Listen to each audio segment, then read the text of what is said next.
Hello there. My name is Mr. Harris. I used to run a group home for 23 years. Been retired now for 5 years.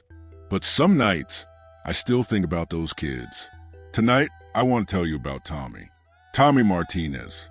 He was 8 years old when he came to us, and he carried a secret that nearly broke my heart. I remember the day he arrived. It was raining hard that Tuesday morning. Social worker brought him in around 10. He stood in our doorway, soaking wet, water dripping from his dark hair, but he wouldn't let go of this old red backpack. The backpack was torn at the seams, faded red canvas, probably 10 years old, way too big for such a small boy. He clutched it against his chest like it was made of gold. Mrs. Chun, our intake specialist, she tried to be gentle. Tommy, we need to check your bag, sweetie. Standard procedure, you understand. We had to make sure there were no dangerous items. But Tommy shook his head, started backing toward the door. His brown eyes went wide with panic. No, he whispered. Please don't take it away. I'd seen this before. Kids who'd lost everything. Sometimes they cling to the strangest things. A torn stuffed animal, a broken toy car. This backpack was Tommy's anchor. It's okay, I told Mrs. Chun. We'll check it later. Tommy looked at me then, really looked at me. Something in his eyes, I don't know, trust maybe, or just desperate hope. We got him settled in room 4, shared it with Marcus, a 10-year-old who'd been with us 6 months. Marcus was good with the younger kids, patient, kind, but Tommy wouldn't talk. Not to Marcus, not to any of us. He just sat on his bed, holding that backpack, rocking back and forth slightly. We tried everything. Art therapy, play therapy, even brought in a therapy dog named Buster. Nothing worked. Tommy stayed silent. The first night, I did my rounds like always, checked on all the kids before bed. When I looked into room 4, Tommy was awake, sitting up in bed, backpack in his lap. His small fingers traced the worn fabric. Can't sleep? I asked quietly. He shook his head but didn't look up. Sometimes it helps to talk, I said, about what's bothering you. Still nothing, but I saw his grip tighten on the backpack straps. This went on for weeks. Tommy would eat his meals in silence, go to the local school, but never speak in class. Teachers said he was smart, though, did his work, never caused trouble, just invisible. But every night, same thing. I'd find him awake, holding that backpack, like he was protecting something precious. Or maybe something precious was protecting him. One evening, about a month after he arrived, I found him in the common room. It was late. Other kids were in bed. Tommy sat in the big armchair by the window. Rain streaked the glass outside. He was crying, quiet tears running down his cheeks. The backpack sat open on his lap. For the first time since he'd arrived, it was unzipped. I couldn't see what was inside, but I could see his face. The pain there, the longing. This little boy, carrying such a heavy burden. Tommy, I said softly, you okay, son? He looked up at me, those brown eyes, so full of hurt. I miss her, he whispered. First words he'd spoken to me. First words he'd spoken to anyone. Miss who? I asked. His hand went into the backpack, pulled out something small, a photograph, bent at the corners, worn from handling. He held it out to me with shaking fingers. I took it carefully, looked down at the picture. A young woman, maybe 25, beautiful smile, dark hair like Tommy's. She was holding a baby. The baby was laughing, reaching up toward her face. That's my mom, Tommy said, and that's me when I was little. I felt my throat tighten. She looks like a wonderful person. She was the best mom in the world, he said. She made pancakes every Sunday, and she sang to me when I had bad dreams. I handed the photo back, watched as he tucked it safely into the backpack. What happened to her, Tommy? He was quiet for a long moment. Outside, The rain kept falling. Finally, he spoke. The man said she went to sleep forever, but I know she didn't. She's just lost. The man, his father, I assumed, or his stepfather. The case file didn't give us much. Just that Tommy's mother had died 6 months ago. Drug overdose. Tommy found her body. That's why I keep her picture, he said. So she won't get lonely. So she'll remember to come back.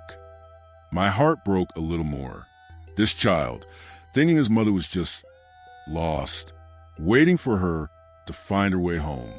And that backpack was his way of keeping her close. I sat down in the chair next to him. Tommy, can I tell you something? He nodded. Your mom isn't lost. She's in a place where she can't hurt anymore, where she's safe and happy, and she's watching over you. You really think so? I know so. And you know what else? She wants you to be happy too, to make friends, to talk to people. She wants you to live. Tommy looked down at the backpack, then back at me. But what if I forget her? You won't forget. Love doesn't disappear, Tommy. It stays with you forever. In your heart, in your memories. That picture is beautiful, but the real place she lives is inside you. He considered this. Such a serious expression for such a young face. Can I still keep the picture? Of course. But maybe you don't have to carry it everywhere. Maybe sometimes it's okay to put it somewhere safe and just remember her in your heart. That night, for the first time in weeks, Tommy slept through the night. The backpack sat on his dresser, within reach but not clutched against his chest. It was a small step, but it was a beginning. The next morning, Tommy came to breakfast without the backpack. I watched him from the kitchen doorway. He sat at the long table with the other kids. Still quiet, but different somehow. Less guarded. Marcus, his roommate, noticed too. Hey, Tommy, he said, want to sit with me and Jake today? Tommy looked up, surprised, then nodded slowly. Such a small thing, but it meant everything. I remember thinking, this is how healing starts. One small yes at a time. But healing isn't a straight line. I learned that with Tommy. 3 days later, he had a nightmare. Woke up screaming. Mrs. Rodriguez, our night staff, found him in the hallway at 2 a.m., frantically searching for his backpack. I can't find her, he kept saying. I can't find her. Mrs. Rodriguez brought him to me. I was still in my pajamas, hair sticking up, but when kids need you, you show up. That's the job. Tommy was shaking, tears streaming down his face. Mr. Harris, I put the backpack away like you said, but now I can't remember her face. What if I forget what she looked like? I knelt down to his level. Tommy, look at me. You could never forget your mother's face. It's printed in your heart. But if you need to look at her picture, that's okay too. We went to his room, got the backpack from the dresser. Tommy unzipped it carefully, pulled out the photograph, studied it in the dim light from the hallway. She had freckles, he whispered, right here on her nose. And when she laughed, her eyes crinkled up. See? You remember perfectly. He held the picture a moment longer. Then, to my surprise, he put it back in the backpack, zipped it up. I'm okay now, he said. But he carried the backpack to breakfast the next morning, and to school, and to dinner. We were back to square one. Dr. Martinez, our child psychologist, said this was normal. Grief isn't linear, Mr. Harris, especially for children. Tommy's not just missing his mother. He's afraid of losing the last piece of her. I understood, but watching Tommy retreat again, it was hard. Then something unexpected happened. We had a new girl arrive. Luna Vasquez, 7 years old. She'd been through 3 foster homes in 2 months. Never stayed anywhere long. Luna was different from Tommy. Where he was quiet, she was loud. Where he hid, she demanded attention. But they both carried pain. You could see it in their eyes. Luna's first night, she couldn't sleep, kept crying, saying she wanted to go home. But there was no home to go back to. Her parents had abandoned her at a gas station. I was doing my rounds when I heard voices from room 4, Tommy's room. I looked in and saw something remarkable. Tommy was sitting on Luna's bed, his backpack beside him. He was showing her the photograph. "This is my mom," he said softly. "She died, but she's still watching over me. Maybe your mom is watching too." Luna stopped crying, looked at the picture. "She's pretty," she said. "Yeah, she made the best pancakes, and she gave the best hugs." Tommy's voice was steady, strong. "I was really scared when I came here, but Mr. Harris helped me. And Marcus is nice. You like it here." I backed away from the doorway, didn't want to interrupt, but I felt something shift in my chest. Pride, maybe, or hope. Tommy was healing, and in helping Luna, he was healing himself. The next week, Tommy started talking more, not just to me, but to other kids, to teachers. He joined the art therapy group, drew pictures of his mother, but also of trees and houses and dogs. Mrs. Chun said he was making progress. "He's still attached to the backpack," she told me, "but it's different now, less desperate, more comfortable." I saw what she meant. Tommy still carried the backpack, but he'd set it down sometimes to play basketball with Marcus, to help Luna with her homework, to laugh at Jake's terrible jokes. One afternoon, I found him in the common room. He was teaching Luna to play checkers. The backpack sat on the floor beside his chair. "Mr. Harris," Luna called out, "Tommy's teaching me. He's really good at this game." Tommy smiled, a real smile. "My mom taught me," he said. "She said I was a natural." "She was right," I said. "You're an excellent teacher." After Luna went to bed, Tommy and I sat together, the backpack between us on the couch. "I've been thinking," he said, "about what you said, about Mom living in my heart. Yeah, I think she wanted me to help Luna. And the other kids, like you helped me." I felt my throat tighten. "I think she would too. So maybe I don't need to carry her picture everywhere. Maybe I can just remember her and help people like she helped me." That night, Tommy put the backpack in his closet, not on the dresser where he could see it, not clutched against his chest, just safely tucked away. He slept through the night, and for the first time since he'd arrived, he woke up smiling. But the real test came the next morning. Luna had another bad night. She was crying at breakfast, pushing her food around her plate. Tommy noticed, got up from his seat, walked over to her table. "Hey," he said, "want to sit with me and Marcus? We can tell you about the time Jake got his head stuck in the stair banister." Luna looked up, wiped her nose. Really? And after breakfast, I'll show you my favorite spot in the garden. There's a tree there that my mom would have loved." Luna nodded, let Tommy lead her to his table. And for the first time since she'd arrived, she laughed. I watched from the kitchen doorway. This little boy, who'd carried such grief, was now carrying hope for himself and for others. The backpack stayed in the closet, but Tommy's mother's love, that traveled with him everywhere. 2 months passed. Tommy was like a different child. He laughed with the other kids, helped with chores without being asked, even started a reading club with Marcus and 3 younger children. But I knew better than to think the healing was complete. Grief has its own timeline, its own rhythm, and sometimes it comes back when you least expect it. Mother's Day was approaching. Our social worker, Mrs. Patterson, wanted to prepare the kids. Some would get visits from biological mothers. Others would make crafts for foster families. But some, like Tommy, would have no one to celebrate. I watched him carefully that week. He seemed fine during the day, normal, but at night, I'd catch him staring at his closet door, with a backpack, weighted in the darkness.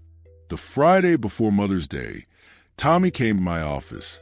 He knocked on the door frame, waited for permission to enter. Such a polite boy. "Mr. Harris, can I ask you something?" "Of course, Tommy. Sit down." He settled into the chair across from my desk, fidgeted with his hands. The other kids are making Mother's Day cards. Mrs. Chen asked if I wanted to make one too. What do you think about that? I want to, but where would I put it? I can't mail it to heaven. Such a simple question, such a profound pain behind it. You know what I think? I said, I think your mom would love a card, even if she can't hold it. Maybe you could put it somewhere special, somewhere that reminds you of her. Tommy considered this. Like where? Well, where did you and your mom like to spend time together? His face lit up. She loved flowers. We had a little garden behind our apartment. She grew roses and sunflowers. Said they were happy flowers. That sounds perfect. Tommy spent the whole weekend working on his card. He drew a picture of his mother surrounded by sunflowers. Wrote a message in his careful third-grade handwriting. Dear Mom, I miss you every day. I hope you have flowers in heaven. Love, Tommy. Sunday morning, he asked if we could plant flowers in our garden. For my mom, he said, so she has a place to visit. I drove him to the garden center, watched him carefully choose a packet of sunflower seeds. He held them like they were precious jewels. Back at the home, we found a sunny spot near the back fence. Tommy dug small holes with his fingers, placed each seed carefully, covered them with soil. How long until they grow? He asked. A few weeks for sprouts, a few months for flowers. Mom always said good things take time. He buried the Mother's Day card next to the seeds, patted the soil gently. There, he said. Now she has a place to visit. That afternoon, something beautiful happened. Luna came outside, saw Tommy watering his planted seeds. What are you doing? She asked. Planting flowers for my mom.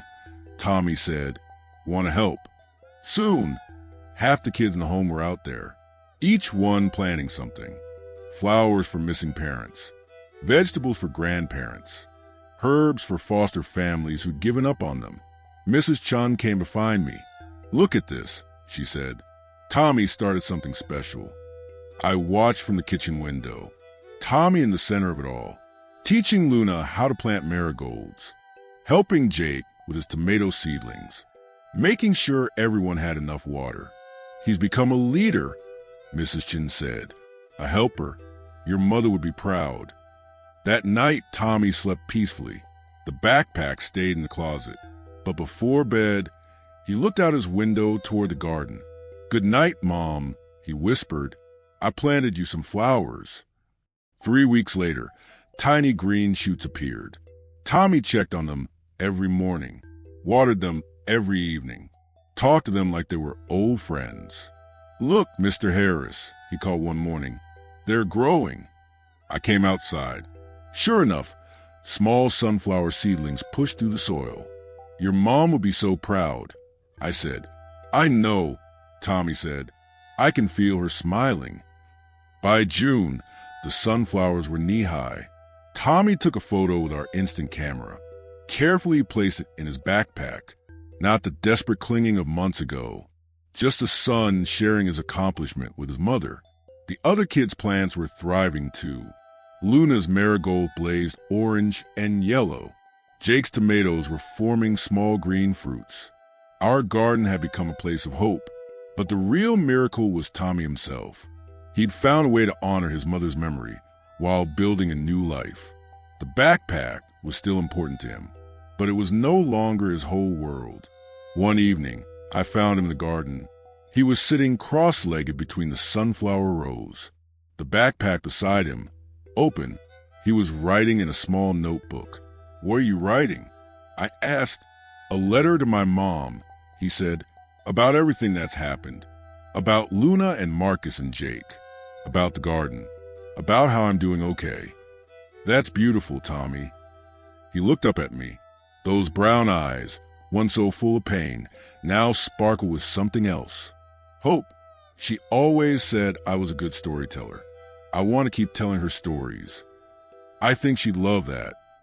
He closed a notebook, put it carefully in the backpack. Mr. Harris, thank you for helping me remember that love doesn't go away. It just changes shape. I felt tears in my eyes. You figured that out yourself, son. I just helped you listen to what your heart already knew. The sunflowers kept growing, tall and proud and bright, just like Tommy. August came with its heavy heat and long days. Tommy had been with us for almost a year. The sunflowers in the garden towered above the fence, their golden faces following the sun across the sky. I was in my office when Mrs. Patterson knocked. Our social worker looked excited. "Mr. Harris, I have news about Tommy. We found his aunt, Maria Martinez. She's been looking for him since his mother died." My heart jumped. "Is she suitable?" "Very. She's a teacher, lives in Phoenix, has 2 children of her own. She wants to meet Tommy." I felt that familiar ache, the one that came with every placement. Joy for the child, but sadness for us. Tommy had become part of our family. When I asked, "This weekend." She's driving up from Phoenix. I found Tommy in the garden. He was deadheading the sunflowers, saving seeds for next year. Such a thoughtful boy. "Tommy, can we talk?" He looked up from his work. "Sure, Mr. Harris. What's up?" "Someone wants to meet you. Your Aunt Maria, your mother's sister." Tommy froze. Seeds scattered from his hands. My aunt. She's been looking for you. She wants to give you a home." I watched emotions flicker across his face. Surprise, hope, fear. What's she like? "She's a teacher. She has 2 kids. She loved your mother very much." Tommy sat down heavily in the dirt. "I don't remember her." "That's okay. She remembers you. She said you were her favorite nephew." "Will I have to leave the garden?" Such a practical question. Such a child's way of thinking. You can plant a new garden with her. "But these sunflowers, they'll always be here. And so will the memories." That evening, Tommy came to my office. He carried the red backpack, but also his notebook. "Mr. Harris, I'm scared." "That's normal, son. Big changes are scary. What if she doesn't like me? What if I don't like her?" "Tommy, look at me. You're a wonderful boy. Any family would be lucky to have you. And if it doesn't work out, we'll figure something else out. But I have a feeling it will." He opened his notebook, showed me pages of letters to his mother. I wrote about Aunt Maria, about how I'm nervous but excited. Mom always said family was the most important thing. She was right. And Mr. Harris, I want to keep writing letters. About my new family, about school, about everything. Your mother would love that. Saturday morning, Maria Martinez arrived. She was tall like Tommy with the same dark eyes. When she saw him, she started crying. "Tommy," she whispered, "you look just like your mother when she was your age." Tommy hung back at first, shy, but when Maria showed him photos of his mother as a child, he moved closer. "She was really little," he said, "smaller than you, but twice as stubborn." Maria laughed. "She used to climb the tallest trees in our neighborhood, scared our parents to death." Mom never told me that. She never told you about the time she tried to dye her hair purple with grape juice? Tommy giggled. "Really? Really? It took weeks to wash out. Our mother was furious." I watched them together. Watched Tommy's walls come down. Watched Maria's love wrap around him like a warm blanket. After lunch, Tommy showed Maria the garden, proudly pointed out his sunflowers. "I planted these for Mom," he said, "so she'd have a place to visit." Maria knelt beside the flowers. She would have loved these. She always said sunflowers were magic because they followed the light.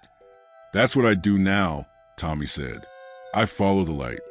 That evening, as Maria prepared to leave, Tommy made his decision. "I want to go with her," he told me, "but I want to take some sunflower seeds for Mom's new garden." We spent the next week preparing. Tommy said goodbye to Luna, who cried but understood. He hugged Marcus, who promised to write. He helped Jake plant new tomatoes. On his last night, Tommy came to my office one final time. He carried the red backpack, But it looked different now. Not desperate, not burdensome, just complete. Mr. Harris, I want to thank you, he said, for everything, for helping me remember that love doesn't die, it just grows in different places. I felt tears in my eyes. You taught me something too, Tommy. You taught me that healing isn't about forgetting. It's about carrying love forward. He hugged me then, this boy who'd arrived broken and silent, who was leaving whole and hopeful. Will you visit my sunflowers sometimes? He asked. Tell them how I'm doing? Every day, I promised. Tommy left the next morning. Maria loaded his few possessions into her car. The red backpack sat on the front seat, still important, but no longer his whole world. As they drove away, Tommy waved from a window.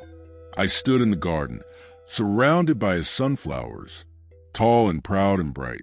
That evening, I found an envelope on my desk. Inside, a letter in Tommy's careful handwriting. Dear Mr. Harris, thank you for being my family when I had no one. Thank you for teaching me that love lives in our hearts forever. I'll write to you about my new garden. Love, Tommy. I keep that letter in my desk drawer. Read it sometimes when I'm having a hard day.